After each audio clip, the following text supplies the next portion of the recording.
Bien, la educación en derechos humanos, como la educación en sí misma, es un proceso, ¿no? Un proceso pedagógico eh, que implica un conjunto de actividades y de estrategias a través de las cuales se promueve la cultura de derechos humanos y la cultura de paz. O sea, la educación en derechos humanos tiene, digamos, el objetivo, la misión de generar, ¿verdad? O de aportar a la generación o a la construcción de una sociedad que se inscriba en una cultura de derechos humanos. Eso quiere decir de respeto a los derechos humanos, de exigibilidad en derechos humanos. Implica una serie de estrategias, ¿verdad? Y de cursos de acción, donde tal vez podríamos analizar desde cuatro ejes fundamentalmente. Lo que tiene que ver con el marco legal o las políticas, el marco normativo, perdón, vinculado a que los derechos humanos y la educación en derechos humanos pueda desarrollarse. Un segundo eje que tiene que ver con todo lo vinculado a currículum. Un tercer eje que tiene que ver con la formación docente y por lo tanto el cuarto eje derivado de eso son las prácticas educativas. O sea, desde esa perspectiva podemos analizar la educación en derechos humanos en la realidad y cómo se da en la realidad y en este caso en nuestro país. La educación, la política educativa actual en Paraguay tiene ese fundamento. Yo creo, a ver, si hablamos de la política en términos de papeles, ¿sí? O de formulación es una cosa, y si hablamos de la práctica pedagógica es otra. O sea, lastimosamente tenemos que hacer esa distinción. Digo lastimosamente porque no siempre lo que está en el papel es lo que se da en la práctica. Distinguir la política en términos de lo que está escrito en los documentos que rigen la política educativa de las prácticas que se dan para la implementación de la política educativa. Hay ciertos avances en los últimos 5 años en términos de educación en derechos humanos, pero obviamente estamos lejos todavía de decir que el sustento o el eje o un eje central de nuestra política educativa es la educación en derechos humanos, y hay que hacer esa distinción porque es muy importante. Tenemos un Plan Nacional de Educación en Derechos Humanos que fue construido participativamente en su primera etapa, donde varias organizaciones y un decidido impulso y liderazgo del CERPAG entre las organizaciones fue absolutamente importante para poder concretar esa primera etapa, que se construyó en conjunto con el Ministerio de Educación y Cultura, específicamente con la Dirección General de Derechos Humanos. Entonces allí hay avance, hubo un proceso de reflexión con técnicos, con docentes, con organizaciones, que bueno, se truncó con el golpe del 2012, ¿no? Entonces existe ese documento que finalmente fue editado, pero digamos fue editado como en una primera versión borrador, pero que yo creo que es un paso muy importante, porque para que una política pueda ser implementada necesita de la pata del marco jurídico, digamos, así como de la pata del financiamiento o de los recursos para que pueda ser implementada y por supuesto la pata de los principios orientadores. Entonces existe una primera base, digamos, para poder realmente desarrollar una educación en derechos humanos a partir de esta iniciativa que ojalá pueda tener continuidad. Por otra parte, en términos eso en términos de marco normativo, en términos de la implementación de la política, en términos de las prácticas, es donde se ven las más grandes distancias entre lo que es la educación en derechos humanos y lo que debería ser y lo que se da, digamos, en nuestro país. Hay una pequeña investigación sobre educación en derechos humanos en Paraguay que se hizo a través de grupos focales, o sea, es limitada en ese sentido, ¿verdad? Porque es una investigación cualitativa, pequeña, digamos, de poco alcance, pero que da como muestras de cómo está esa situación en nuestro país. Fue desarrollada a través del Foro por el Derecho a la Educación de Paraguay con la CLADE, la Campaña Latinoamericana por el Derecho a la Educación. Y allí se plantean algunas cuestiones sumamente interesantes en el análisis de en qué medida la educación en derechos humanos se está dando en nuestro país. Por una parte, una de las debilidades es que en términos de currículum, lo que puede ser educación en derechos humanos se da como un eje transversal. La famosa transversalidad, que en realidad, en la mayoría de los casos, en la realidad, es una suerte de invisibilización de ese eje, de ese principio, de esa temática. Y eso es lo que pasa con la educación en derechos humanos hoy en términos de política educativa real implementada. Lo mismo sucede con la formación en derechos humanos para docentes.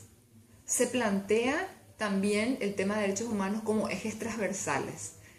Y hasta donde yo pude investigar en el 2012-13 que fue desarrollada esta investigación, no existían módulos específicos o, digamos, contenidos específicos de educación en derechos humanos en la formación docente. Sí, de derechos humanos, pero no de educación en derechos humanos, que es una dimensión, digamos, y una concepción particular y específica. Y en términos del análisis de cómo viven las comunidades educativas, cómo vive la escuela y su entorno el tema de educación en derechos humanos, analizando, digamos, los elementos que pueden componer esta educación en derechos humanos, por ejemplo, el tema de la violencia, por ejemplo, el tema de la no discriminación, entre otros, el tema de la tolerancia. Lo que se puede identificar es que hay algunos temas que son más abordados, como el tema del bullying, ahora que entró con una fuerza bastante particular, pero muy incipiente todavía, ¿verdad? Hay algunas iniciativas interesantes en términos de las acciones, digamos, del Ministerio de Educación, ¿verdad? Como un área de derechos humanos específicas en la Dirección de Asesoría Jurídica, desde donde se atendió, por lo menos hace 3-4 años, se atendían los casos de violencia dentro de la escuela, pero muy incipiente y muy débil. O sea, todavía no se puede hablar de que sea parte preponderante de la política educativa. Entonces, yo no podría decir que la educación en derechos humanos es una forma o una concepción que esté de verdad inserta en la política pública hoy, ¿verdad? Hay avances, hay alguna documentación, algún marco legal que puede servir como inicio para profundizar, digamos, tanto la formación como el debate acerca de los huecos legales. Por poner un ejemplo, a diferencia de algunos otros países de la región, el nuestro aún no prohíbe la violencia física contra los niños y niñas en general, ¿verdad? En general digo, no solamente en la escuela, sino en la casa, etc. Y esa es una recomendación muy fuerte de los diferentes organismos internacionales de derechos humanos en relación a que los países deben incluir una legislación específica que prohíba la violencia física contra niños, niñas y adolescentes. Bien, en el marco de la educación en derechos humanos y de cómo se da esto en la práctica de aula, es importante también señalar un eje, así como señalaba el de la violencia, el de la no discriminación, que es el eje de la participación. Y lo que se pudo encontrar en esta pequeña investigación a la que aludía es que en muchísimos casos la participación promovida, digamos, desde o en la institución educativa es una participación meramente formal. Nos decían algunos niños y niñas en los grupos focales que sí, que por ejemplo hacían procesos de elección de autoridades o de delegados y delegadas, pero que los nombres eran sugeridos por los docentes. Y ellos lo que hacían, su participación consistía en votar por uno o por otro, o a veces por uno solo cuando era una especie de lista única. Eso es solo una muestra para explicar o para mostrar cómo la participación protagónica, que es un eje también de la educación en derechos humanos, no es una realidad en la institución educativa, que en muchos casos todavía es una participación meramente formal para cumplir, digamos, ciertos requisitos y no para promover una ciudadanía que participe, que decida, que exija y que tome decisiones sobre cómo quiere que sea su espacio, su escuela, su ejercicio ciudadano finalmente. ¿Qué falta para instalar un verdadero proceso que lleve en la práctica una política de educación en derechos humanos?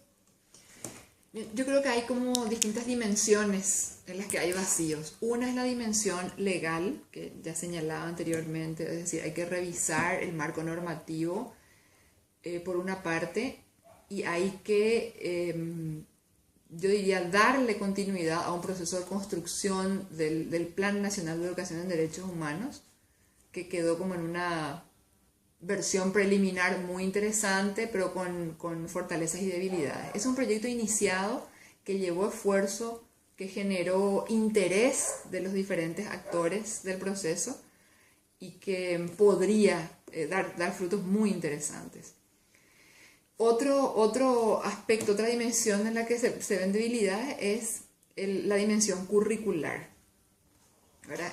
Nosotros tenemos como país muchas deudas en términos de la propuesta curricular, pero hablando específicamente de la educación en derechos humanos, más aún porque los temas vinculados a derechos humanos son estos temas que yo señalaba antes, asumidos como transversales, que la transversalidad en sí no es una mala propuesta si se la asume y se encuentran las estrategias para que la transversalidad realmente haga que esa concepción o ese principio permee la propuesta curricular. Pero cuando la transversalidad es sinónimo de invisibilización, ahí es donde tenemos el problema, y eso es lo que pasa con la educación en derechos humanos en Paraguay, a mi criterio. Y otra dimensión que es absolutamente vital es la de formación docente. Como en muchos otros procesos, en los procesos de educación en derechos humanos, el o la docente es una pieza clave, es una pieza fundamental para poder desarrollarla, para poder desarrollar la educación en derechos humanos.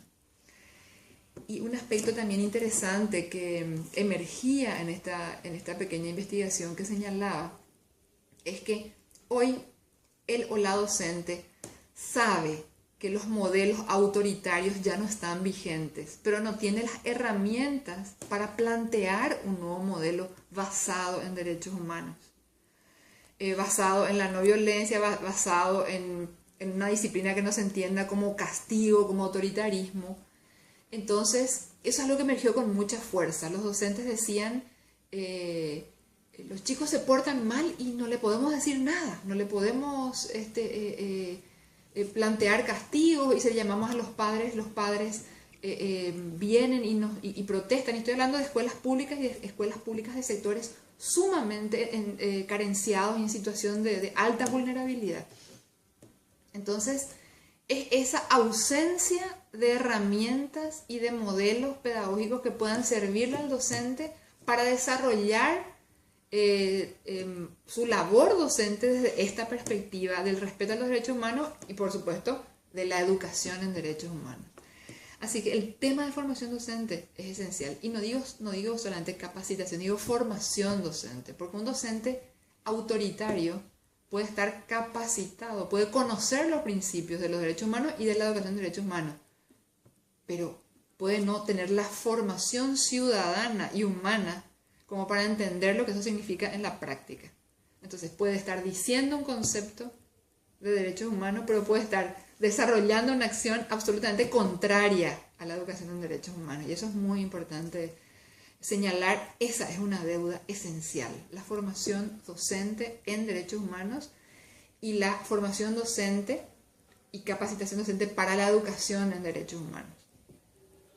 Bueno, ahí de alguna manera ya me respondiste a la siguiente, donde te iba a preguntar cómo a tu criterio debe ser un educador, una educadora que acredite una pedagogía, educación con enfoque. ¿Podemos agregar alguna cosa? Sí, ¿tenés algo más? Un docente o una docente que acredite una formación en derechos humanos y unas capacidades para educar en derechos humanos, tiene que ser una persona que necesariamente haya confrontado su vida y su práctica con los principios de los derechos humanos. No solamente tiene que tener, digamos, los conocimientos, o sea, no se trata solamente del aspecto cognitivo, ¿verdad? O de las habilidades y de las destrezas.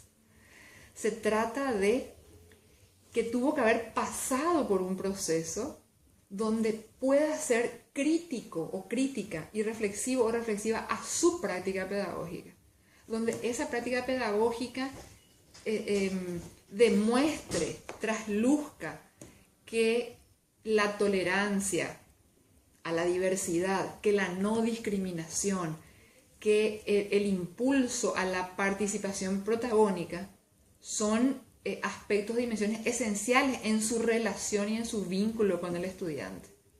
Entonces, yo creo que esa es una clave fundamental. La capacitación es importante, el aspecto cognitivo es esencial, indudablemente, pero si eso no pasa al plano de al plano de la formación y de la permanente mirada autocrítica hacia su propia labor como docente, no va a ser un buen docente en términos de educar en derechos humanos.